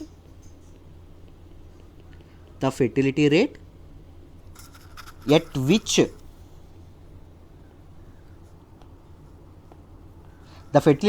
which the population exactly replaces it self. Present ఉన్నటువంటి population next జనరేషన్కి same population ఉందనుకోండి. Present 100 కోట్లు ఉందనుకోండి. ఏదైతే ఫెర్టిలిటీ రేట్ దగ్గర, ఏదైతే average number of children born per women, fertility rate అంటే రైట్, ఏదైతే ఫెర్టిలిటీ దగ్గర సేమ్ నెక్స్ట్ జనరేషన్లో కూడా 100 కోట్లు, తర్వాత తరంలో కూడా పాపులేషన్ సేమ్ ఉంటుందో దాన్ని ఏమంటాము? రిప్లేస్మెంట్ లెవెల్ ఫెర్టిలిటీ అంటాం. అర్థమైందా? సో ఇప్పుడు ఇక్కడ మనకు ప్రజెంట్ ఫెర్టిలిటీ రేట్ ఎంత ఉంది? 2.1 ఉంది. ఈ 2.1 రేట్ ప్రకారం మన ఇండియన్ జనాభా ఎంత? 130 కోట్లు.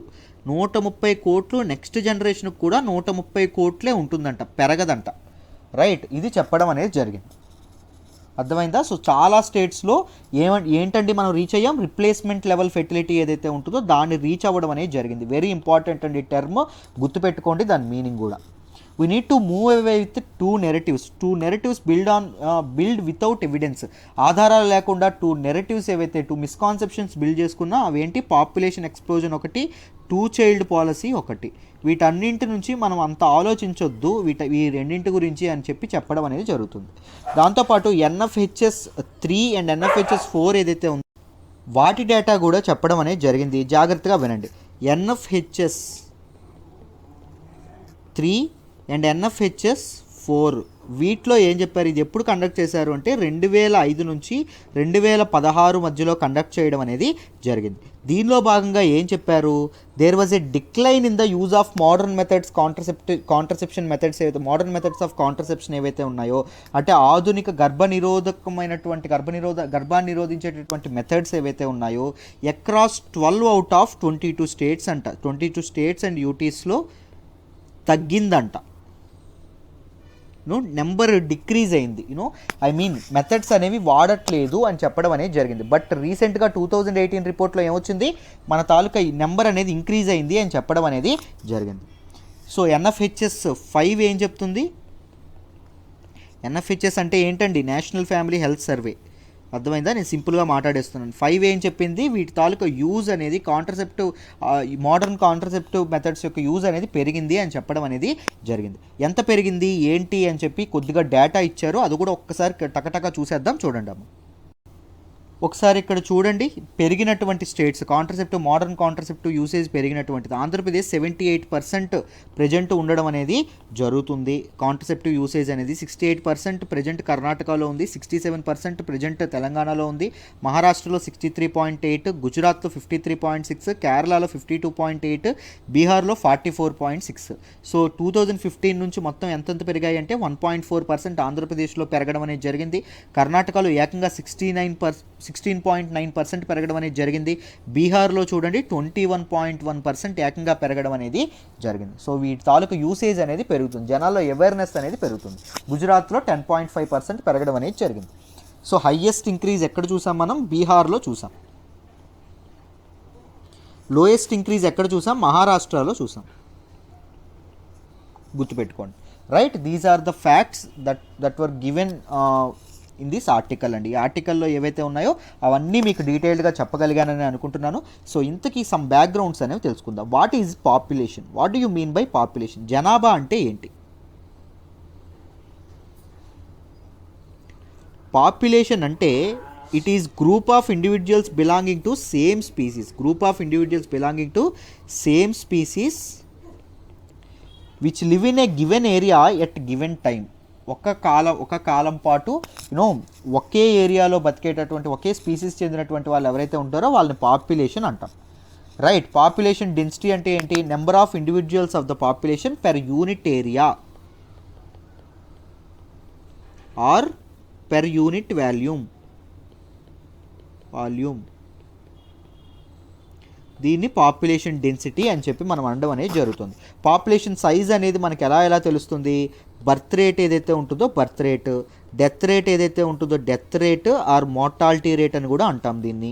లేకపోతే ఇమిగ్రేషన్ ఏదైతే ఉంటుందో, వలస మన కంట్రీకి ఎవరైతే వస్తున్నారో వాళ్ళ నుంచి, అండ్ ఎమిగ్రేషన్ ఏదైతే ఉంటుందో అంటే మన వైపు నుంచి ఎవరు వెళ్ళిపోతున్నారు దాన్ని బట్టి మన తాలూకా పాపులేషన్ అనేది ఆధారపడి ఉండడం అనేది జరుగుతుంది. రైట్, ఇప్పుడు ఇంకొక పాపులేషన్ అని గుర్తురాగానే మీకు ఇంకొక పదం అనేది తెలియాలి. ఏంటి అంటే demography. What is this demography?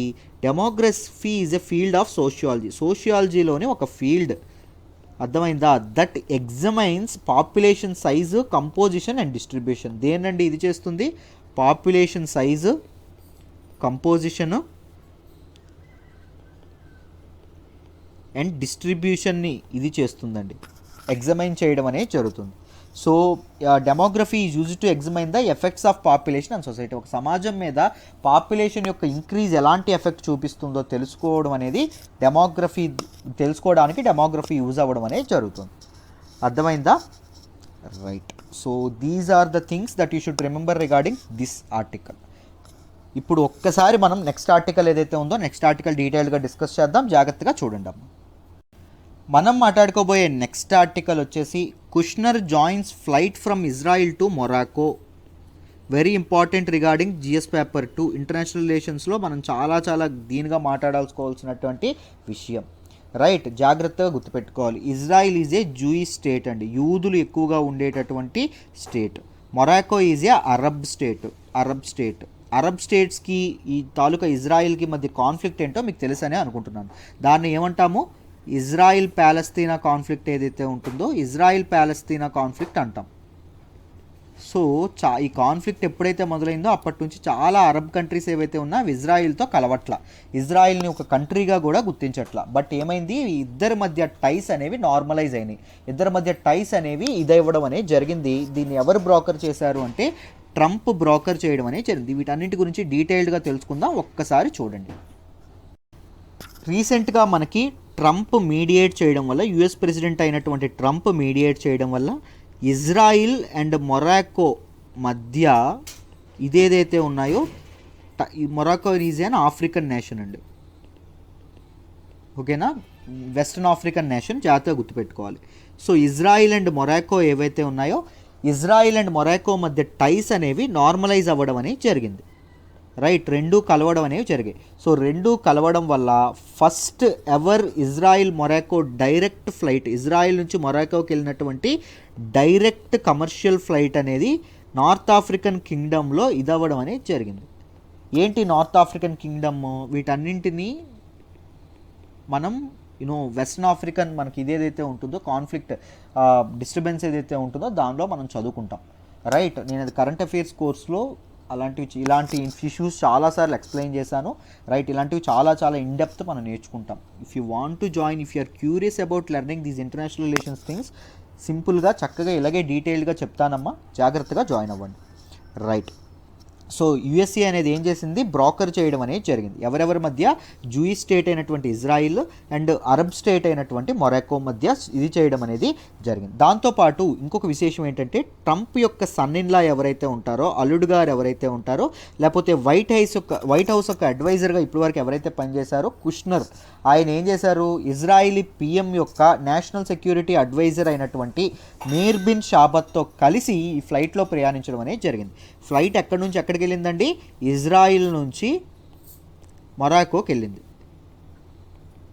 గుర్తుపెట్టుకోండి, ఫ్లైట్ వెళ్ళింది. Right, I'm poor at drawing diagrams, sorry. So ఇది రివర్స్ చేసాం కదా, బట్ మామూలుగా ఇది ఫ్లైట్ అనుకోండి, ఇలా వెళ్తుంది డైరెక్షన్లో ఫ్లైట్. సో ఈ ఫ్లైట్లో ఎవరెవరు ఉన్నారు? కుష్నర్ ఎవరైతే ఉన్నారో కుష్నర్, మన తాలూకా ట్రంప్ యొక్క అల్లుడు గారు ఎవరైతే ఉన్నారో ఆయన, దాంతోపాటు మన ఇజ్రాయిల్ పిఎం ఎవరైతే ఉంటారో నెతన్యాహు యొక్క నేషనల్ సెక్యూరిటీ అడ్వైజర్ అయినటువంటి మీర్ బెన్ షాబత్ ఎవరైతే ఉన్నారో ఆయన ఉండడం అనేది జరిగింది. ఇద్దరూ కలిసి మొరాకోలో అడుగు పెట్టడం అనేది జరిగింది. ముఖ్యంగా సింపుల్గా చెప్పాలంటే నార్త్ ఆఫ్రికన్ కింగ్డమ్లో అడుగు పెట్టారు. నార్త్ ఆఫ్రికన్ కింగ్డమ్లో అడుగు పెట్టిన వెంటనే ఏం జరిగింది, అక్కడ ఉన్నటువంటి మొరాకో అఫీషియల్స్ ఎవరైతే ఉన్నారో వాళ్ళు వీళ్ళని వెల్కమ్ చేయడం అనేది జరిగింది. ఇప్పుడు మొరాకో యొక్క ప్రిన్స్ ఎవరైతే ఉంటారో, కింగ్ ఎవరైతే ఉంటారో ఆ కింగ్ని దర్శిస్తారు. దాంతోపాటు మహమ్మద్ 5 ఎవరైతే ఉంటారో ఇతని తాలూకా టాంబ్ ఏదైతే ఉంటుందో, సమాధి ఏదైతే ఉంటుందో దాన్ని కూడా వీళ్ళిద్దరూ దర్శించుకుంటారు. రైట్, సో ఇది కూడా ప్లాన్లో ఉండడం అనేది జరిగింది. దిస్ ట్రిప్ అనేది ఏంటి అంటే, this trip is aimed at showcasing the Trump administrations. Trump మామూలుగా వెళ్ళిపోతున్నారు కదా, వెళ్ళిపోయే ముందు ట్రంప్స్ అడ్మినిస్ట్రేషన్ ఏదైతే ఉంటుందో, ట్రంప్ అడ్మినిస్ట్రేషన్ యొక్క అచీవ్మెంట్స్ ఎక్కడ, మిడిల్ ఈస్ట్ డిప్లొమసీ ఏదైతే ఉంటుందో, మిడిల్ ఈస్ట్ ప్రాంతంలో శాంతి నెలకొల్పడానికి ట్రంప్ చేసేటటువంటి ప్రయత్నాలు ఏవైతే ఉంటాయో అవి సక్సెస్ఫుల్గా అచీవ్ అయ్యాయి అని చెప్పి నిదర్శనంగా ఈ ట్రిప్ అనేది చేపట్టడం అనేది జరిగింది. ఇంకొద్ది రోజుల్లో ట్రంప్ దిగిపోతుండగా.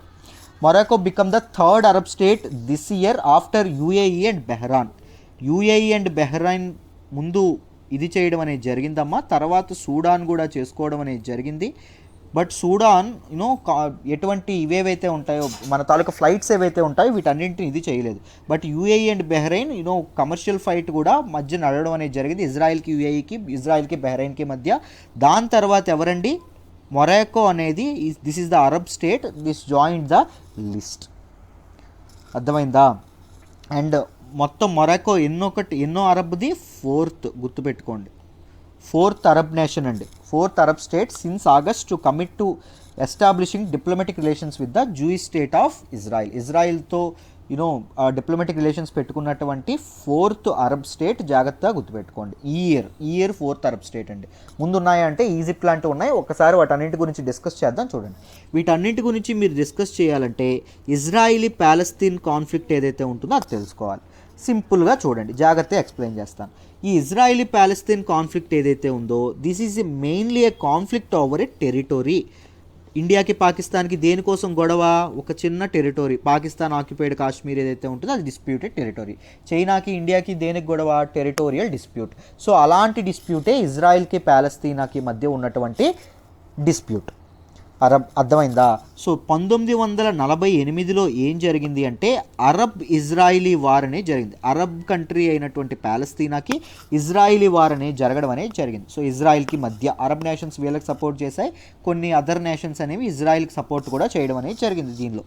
సో ఈ వార్ ఏదైతే ఉందో ఈ వార్ల వల్ల హోలీ ల్యాండ్ ఆఫ్ ఇజ్రాయిల్ ఏదైతే ఉంటుందో అది మొత్తం క్రైస్తవులకి చాలా చాలా ఇదండి, రైట్.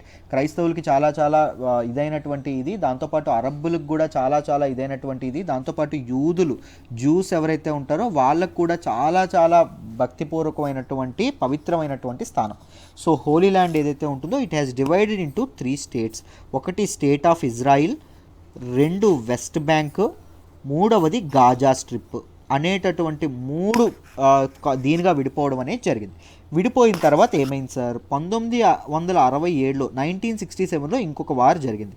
ఈ వార్లో ఇజ్రాయిల్, ఈ స్టేట్ ఆఫ్ ఇజ్రాయిల్ అని చెప్పుకున్నాం కదా, ఈ ఇజ్రాయిల్ ఏం చేసింది, Israel has captured some places, some territories capture చేసుకుంది విజయం సాధించి. ఎవరి దగ్గర నుంచి, ఈజిప్ట్ నుంచి గాజా స్ట్రిప్ అండ్ సింగై పెనిన్సులాని ఇది చేసుకుంది.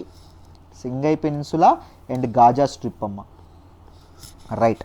నెక్స్ట్ మన తాలూకా జార్డాన్ ఏదైతే ఉంటుందో, జార్డాన్ నుంచి ఈస్ట్ జెరూసలేం ఏదైతే ఉంటుందో, ఈస్ట్ జెరూసలేంని అండ్ వెస్ట్ బ్యాంక్ ఏదైతే ఉంటుందో వెస్ట్ బ్యాంక్ని కాన్క్వైర్ చేసుకుంది.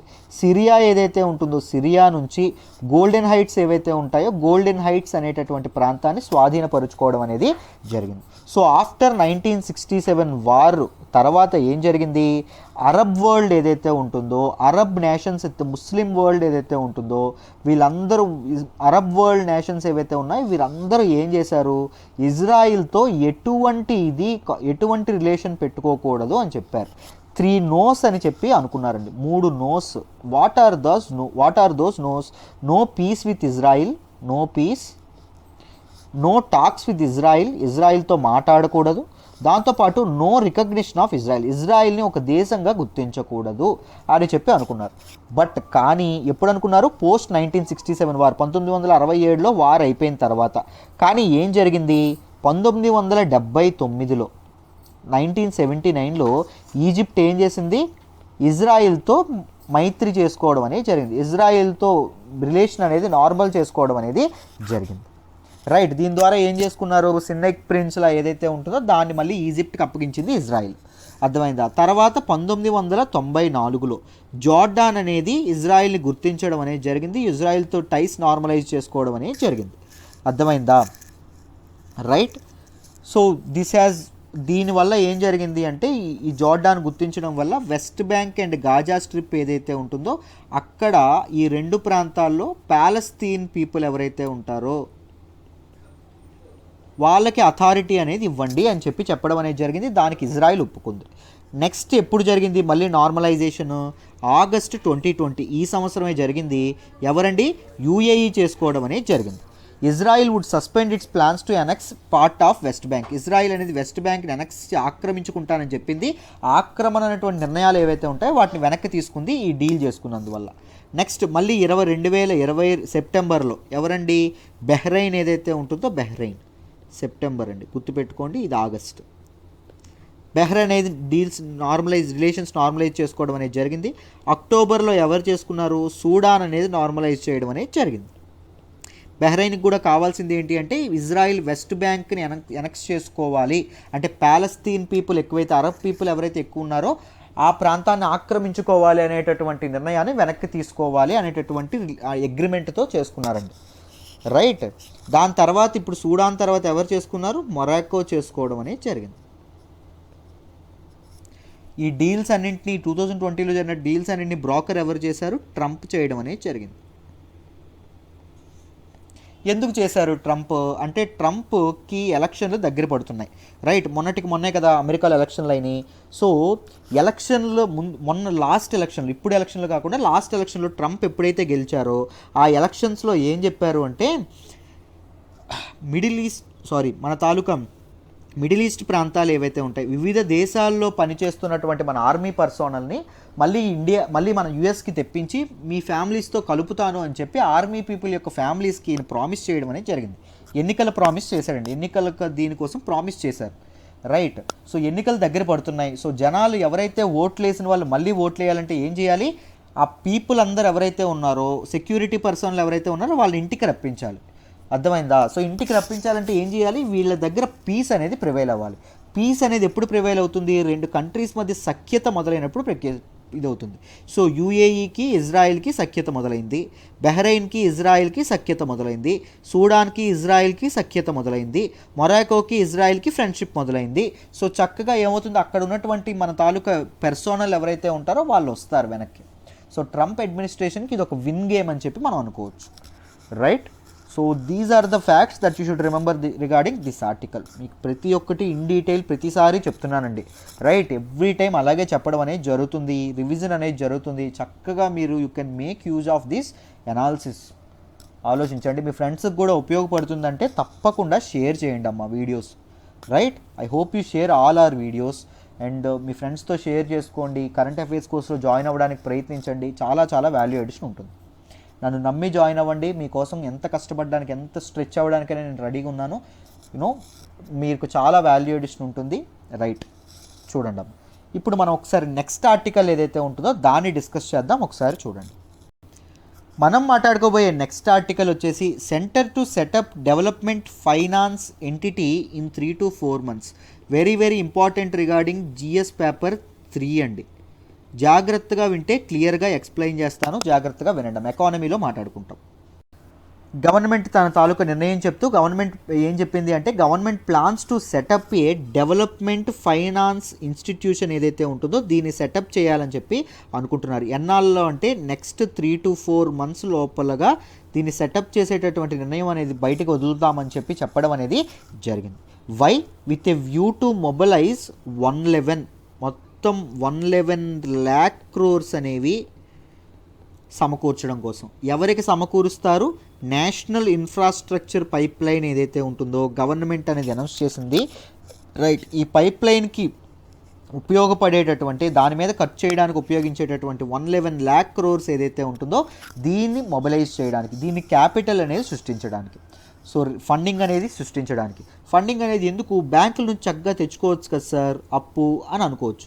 కానీ కోవిడ్-19 టైంలో ఇన్ఫ్రాస్ట్రక్చర్ ప్రాజెక్ట్స్కి ఏదైనా ఫండింగ్ ఇస్తే ఆ ఫండింగ్ ఎలా ఉంటుంది అంటే లాంగ్ టర్మ్ ఫండింగ్ అనేది ఉంటుంది. అవి కట్టడానికే చాలా చాలా రోజులు అవుతున్నాయి. So that capital should be A patient capital. So funding ఎలా ఉండాలి? వెరీ పేషెంట్ ఫండింగ్ అనేది ఉండాలి, సహనంగా ఉండాలి, రైట్. సో మెల్లమెల్లగా ఫండ్స్ అనేవి వెనక్కి వస్తూ ఉంటాయి. బట్ బ్యాంకులు అనేవి అలా కాదు. బ్యాంకుల దగ్గర డిపాజిటర్ల సొమ్ము అనేది ఉంటుంది.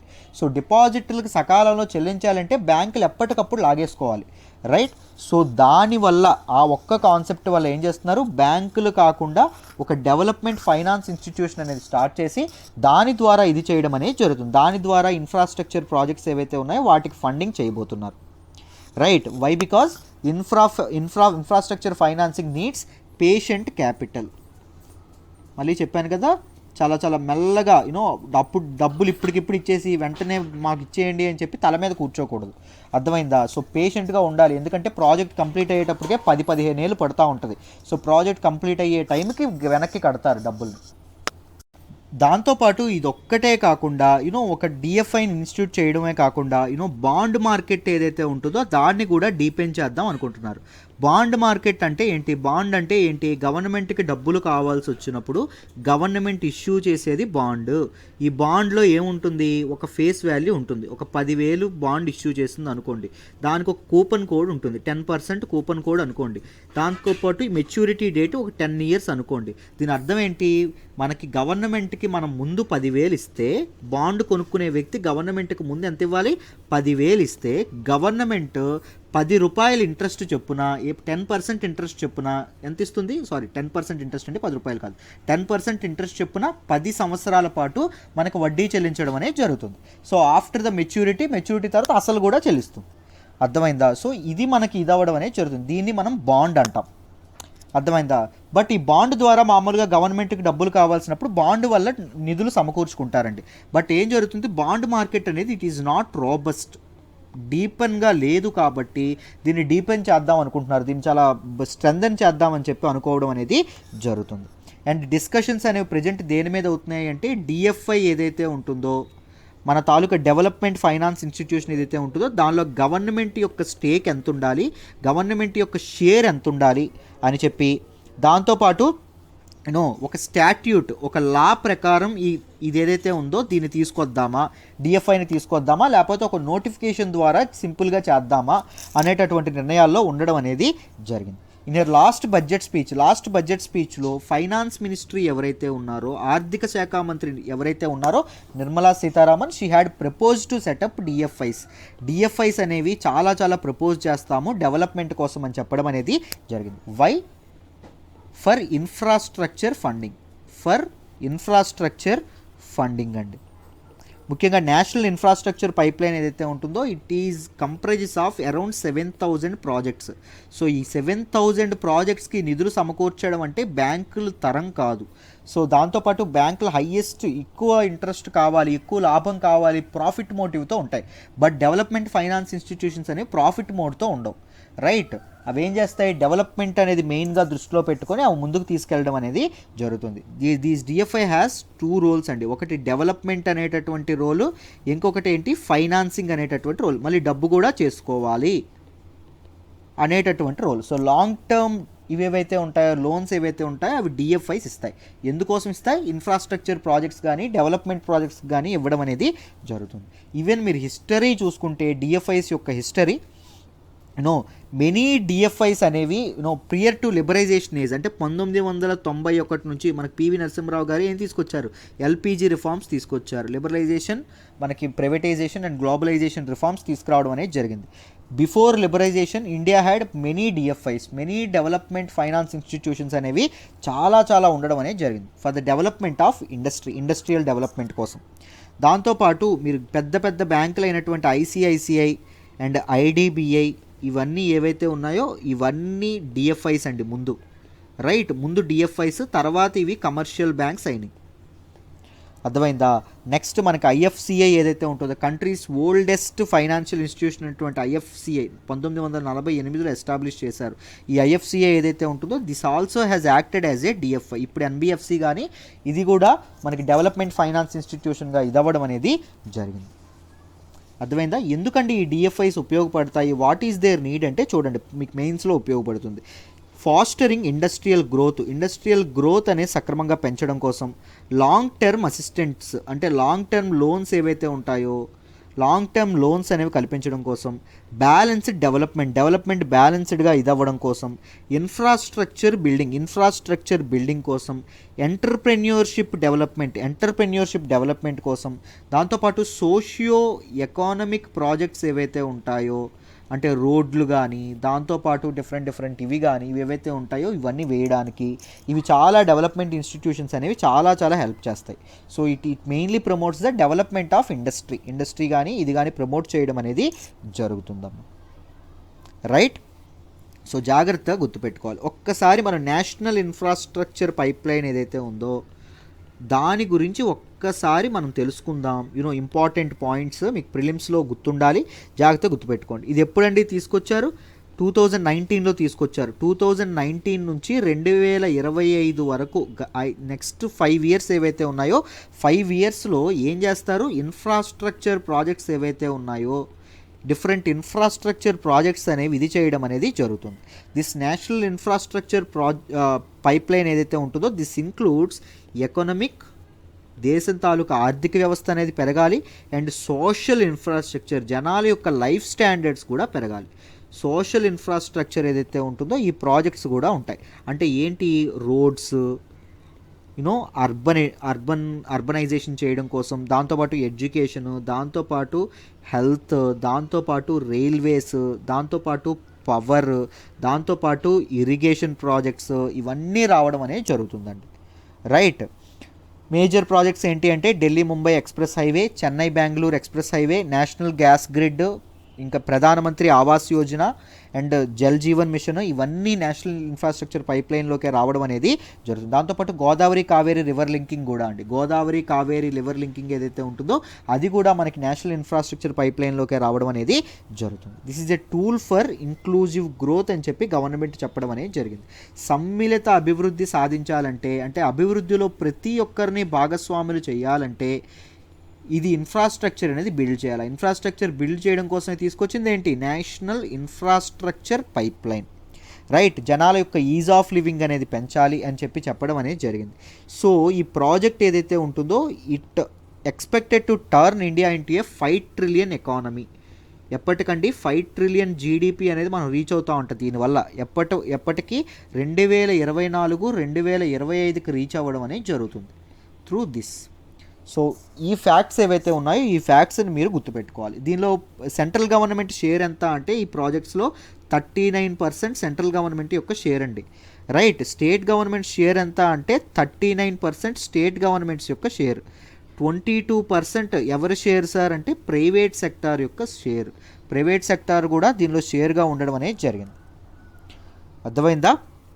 జాగ్రత్తగా వీటన్నిటిని గుర్తుపెట్టుకోవాలమ్మా. దీస్ థింగ్స్ మీరు తప్పకుండా గుర్తుండాలి. I hope you understand this article in detail. మీకు డెవలప్మెంట్ ఫైనాన్స్ ఇన్స్టిట్యూషన్స్ అంటే ఏంటి, అవి బ్యాంకులకి ఎలా డిఫరెన్షియేట్ అవుతాయి, వాటికి వీటికి తేడా ఏంటి, లేకపోతే ఎందుకు ఉపయోగపడతాయి, ఇవన్నీ చెప్పాను అనుకుంటున్నాను. దాంతోపాటు మనం ఏం డిస్కస్ చేసాం, నేషనల్ ఇన్ఫ్రాస్ట్రక్చర్ పైప్ లైన్ కూడా కాంప్రహెన్సివ్గా డీటెయిల్డ్గా డిస్కస్ చేసాం. రైట్, సో ఇలాగే డీటెయిల్డ్గా మీకు ఎంసీక్యూ సెషన్స్ మెయిన్ సెషన్స్లో కూడా చెప్తాను. రైట్, ఎవ్రీడే పీడిఎఫ్ ఇస్తాను, ఎడిటోరియల్ అనాలిసిస్ చేస్తాను, ఎడిటోరియల్ నోట్స్ ఇస్తాను. దాంతోపాటు మీకు ఫైనల్గా ఇది కూడా జరగడం అనేది జరుగుతుంది, కరెంట్ అఫైర్స్ టెస్ట్ కూడా మీకు ఎవ్రీడే జరగడం అనేది జరుగుతుంది. If you want to master current affairs please contact this number and join hour course. Thank you so much. Keep sharing and keep liking our videos and keep commenting under our videos. Thank you so much అమ్మ. మళ్ళీ రేపు హిందూ అనాలిసిస్లో కలుద్దాం.